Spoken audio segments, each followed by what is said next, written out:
not only do I be very choosy about those events, but I also make sure that I utilize the power of a letter. In regular book writing, so much of what you're doing and so much of the challenge of telling a story is figuring out how can I show the story rather than tell the story. In a letter, you don't have to do that. In a letter, you actually can just tell the story, because that's what someone would do if they were writing a letter and telling you what happened. That's what a letter is, right?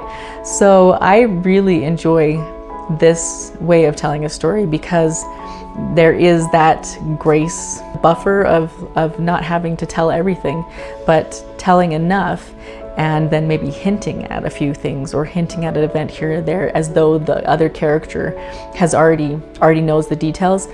The reader automatically lets you kind of get away with that, where in a book you couldn't get away with that, because it would be more like disorienting for the reader. So that's kind of the magic of letter writing for stories.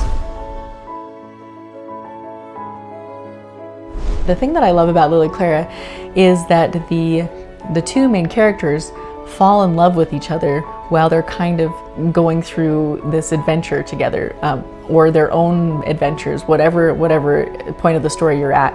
But they're able to kind of learn to value and love each other as they are trying to solve these mysteries as they go along. And I just think that that's a really fun way to see two characters fall in love. And I think even more than that, seeing these two characters fall in love through their letters to each other is also a really lovely kind of guilty pleasure way of seeing a love story unfold, because you kind of are getting that front row peek at the love story unfolding. And I think that that's just such a pleasure to experience a story like that.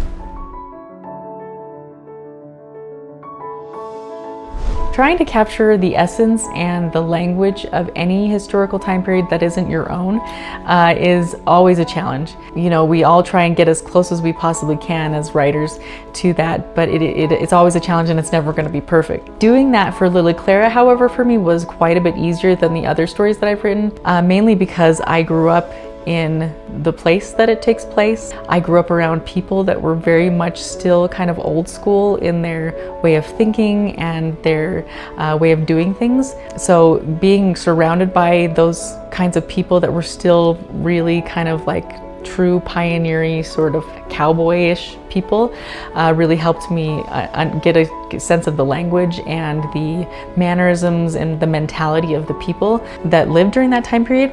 But also the history is very much my history. So it was easy for me to more understand the environment that Lily Clara would have found herself in, because it's my history. So I didn't find it as challenging as I usually do.